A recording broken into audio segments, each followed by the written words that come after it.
Improved error trapping and handling. PowerShell version 2 brings a lot of new capabilities to error trapping and handling. Rather than just talking about the new features, though, I want to kind of start from the beginning, and we'll even review some of the error trapping and handling capabilities that were in version 1, because they also exist in version 2, and there are times when you still might want to use them. And the idea is that while we would love for all of our scripts to be completely error-free, sometimes there are errors that are unavoidable. A computer can't be contacted, a file doesn't exist, and you can anticipate those things, trap them, and deal with them, rather than allowing your script to just spill red text all over the screen. So we'll start by talking about the difference between errors and exceptions, and we'll look at the built-in error action preference variable. Then we'll talk about the two main techniques for trapping and handling errors, a trap construct and a try-catch-finally construct.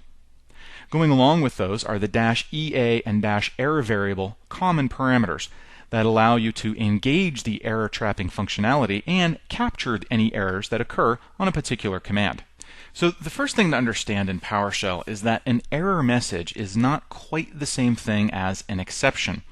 And if you want to grab an error and handle it yourself, you need an exception. You need a formal, handleable thing that PowerShell generates. And by default, PowerShell doesn't really do that. So there's this built-in variable called error action preference that says when an error occurs, a commandlet should attempt to continue. There are different settings for this. So let's just look at the default here. I'm going to use getWMyObject as an example because it's an easy way to generate an error. We're going to go grab the Win32 BIOS class from a computer that does not exist.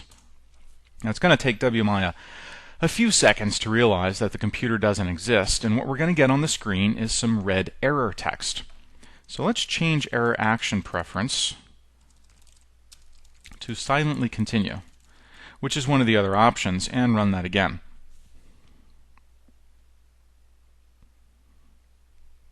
It did exactly what you thought it would do. It silently continued. So let's change it back to continue because I want to kind of show you, let's see, error action preference equals continue, why it's called continue. If I run my command with multiple computers, the second one exists, the third does not, and the fourth does exist.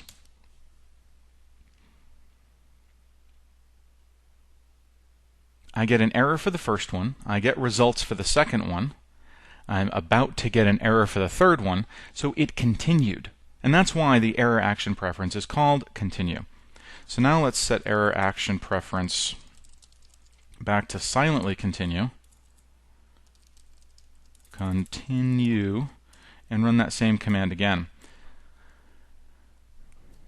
This time it's not going to get anything for the first or third computer, but it's also not going to complain about it. Now, I will see people throw this error action preference equals silently continue into the top of a script. You shouldn't do that. Error messages are a good thing. Now, in this instance, if it's an error message that you can anticipate and expect, shutting the error off isn't the right answer. The right answer is to trap the error, to grab it, and do something about it, even if that doing something is deliberately ignoring it. But turning off error action preference globally, or setting it to silently continue, suppresses all errors. Not just the ones you anticipate and don't care about, but also ones that you might not realize. And honestly, putting this in your script is the best way to make your script even harder to debug. Now, none of these things are producing a trappable error. If you want to produce a trappable error, you set the error action preference to stop.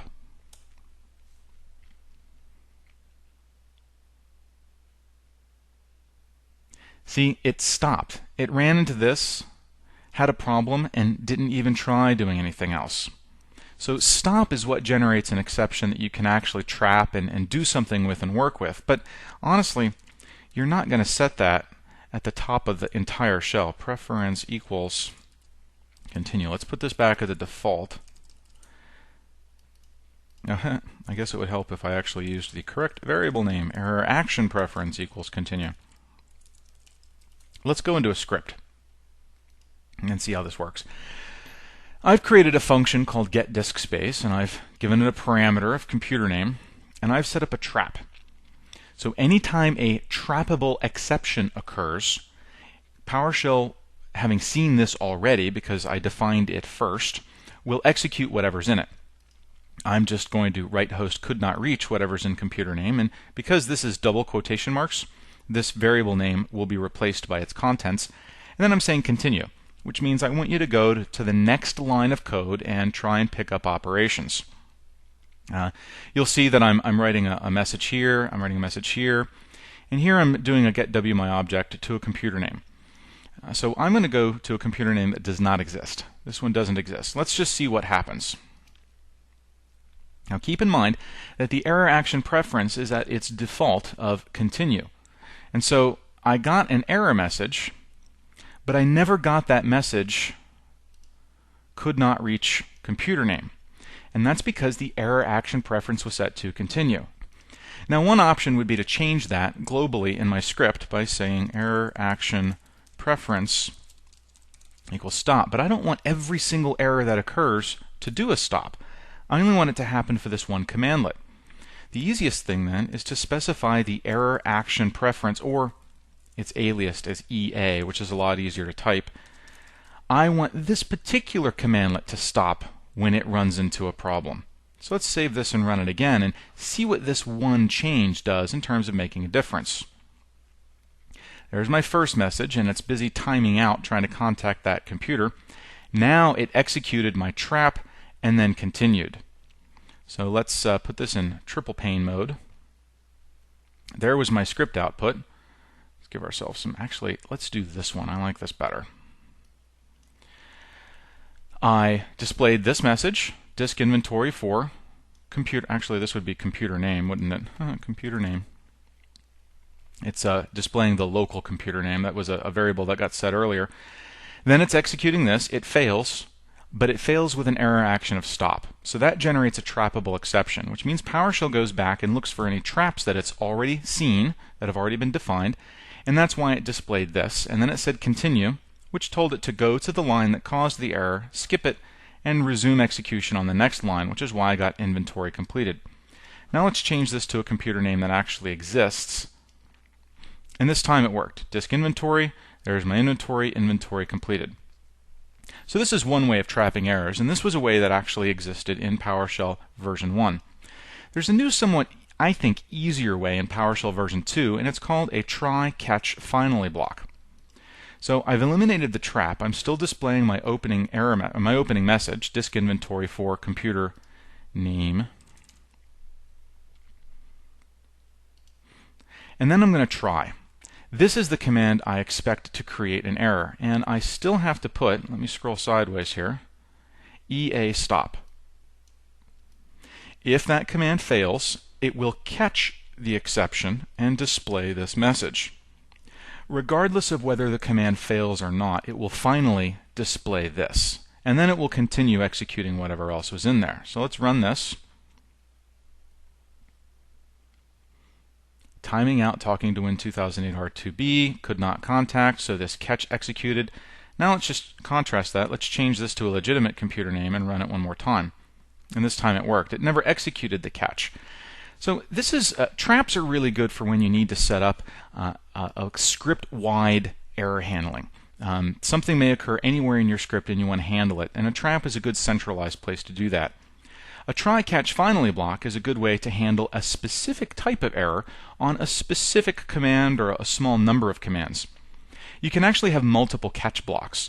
If we hop down here to the shell and do help about try, catch, you can see that you can create multiple catch blocks. Each catch block can be designed to deal with a specific type of exception. If you have catch with no types of exception, then it'll grab anything that hasn't been caught to that point. Now, one little change on that, I've got to fix my little error here too. I'm using the $error to write the error message that occurred. So $error contains all the errors that have recently occurred in the shell, and the 0 index is the most recent index that occurred. I can actually play with that down here at the shell to see it in action without having to have a script wrapped around it. We've had several errors occur, so let me just look at error 0. That was the last error that occurred, and we could look at the message by just getting to .message. So that's kind of an easy way to work with the error and see exactly what happened. If maybe you want to log the error to a file, you could just pipe that out to a file or something like that. So two different real ways of dealing with errors in Windows PowerShell: a centralized trap, a per command try catch, keeping in mind that you can only trap or catch the error if the command was running with -ea stop. By being able to specify a -ea stop on a per command basis, you're giving yourself the ability to have some commands stop while others just continue normally. Now, one more trick. I'm going to ask for help about common parameters, because that error action, or -ea, is one of the common parameters, and this is where I found out about it. Another one is error variable, and let me show you how that works. Let's get wmyObject Win32BIOS from a computer name that does not exist. Tell it to ea stop, but also tell it that I want the error variable to be my error. Now when this runs and fails, the error that occurs will be stored in the variable I specified. So if I look at my error, I get quick access to that error. So that's kind of an easier way to get to it even than dealing with this $ error. Instead, run the command with error variable. Let's get this full screen. Run it with error variable, stick it in a variable, and when you're specifying the variable name here, it does not get a $. But that does allow you to use it as a regular variable later on in your script. So that's kind of an easier way to grab the error that's specific to this command if one in fact occurs. So let's review. The error action preference variable allows you to decide the default behavior for commandlets that run into an error. When you open the shell, the default behavior is set to continue. Any commandlet that is run without an EA parameter will use whatever is in the error action preference variable. If you want a single command to do something different, you don't need to change the error action preference variable. You simply add the -EA parameter to that commandlet, and all commandlets support the -EA parameter. If we look at the help for GWMI, you don't see the error action or even the error variable parameter in here. Instead, you just see common parameters. And that's because error action and error variable are part of that help about common parameters, along with verbose, debug, warning action, and all these others. But these are the two we're working with right now. Once you've got an error that you want to anticipate, the only way you can trap it manually is to specify -EA stop. You have to tell the commandlet to stop and generate an exception. Once it's done that, you've got two choices for dealing with it. You can define a central trap. This has to occur in your script before the actual error occurs. In other words, PowerShell has to see this before it will know to go back and look for it. PowerShell will not scan ahead to look for a trap. Within a trap, you can exit with two choices. Continue will resume execution on the next line of code within this scope, or you could say break. Break will exit this scope and pass the exception up to the parent scope. You might do that if you wanted to have a high-level trap in your script somewhere. So at this point, with a bogus computer name, I would run this command. This would execute, and generate an error. That would make PowerShell go back up and look at the trap. It would write this, and then it would break, which means it would exit the current scope or function. That means it's back down to here. Then PowerShell would, because this wasn't run with a particular error action preference, PowerShell would just display the error. If I had set the error action preference to stop, then break would exit the function scope, go back to here. The exception would have been passed up to here, and so it would have gone and executed this trap. So you can get pretty complicated with those traps. That's why I think try catch is a little bit simpler for catching a single anticipated error on a single command. Again, you have to specify EA stop to make sure an exception occurs. But if one does, whatever's inside this catch block will execute.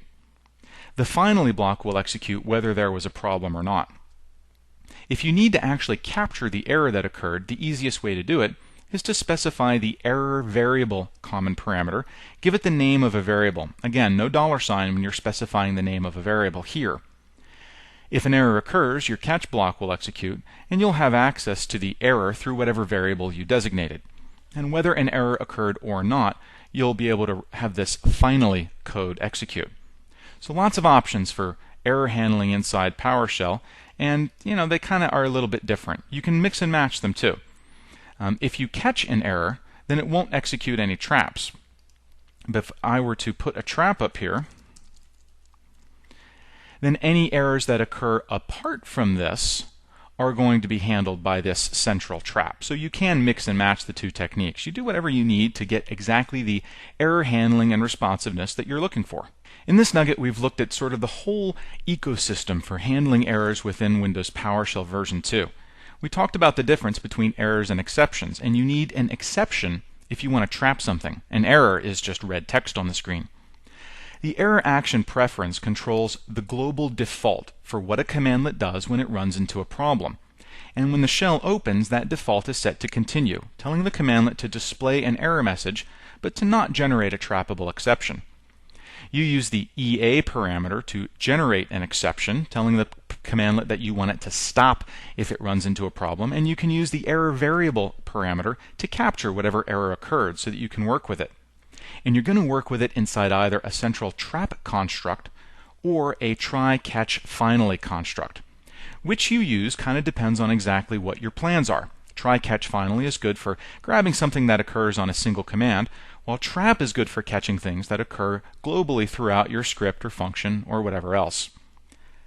I hope this has been informative for you, and I'd like to thank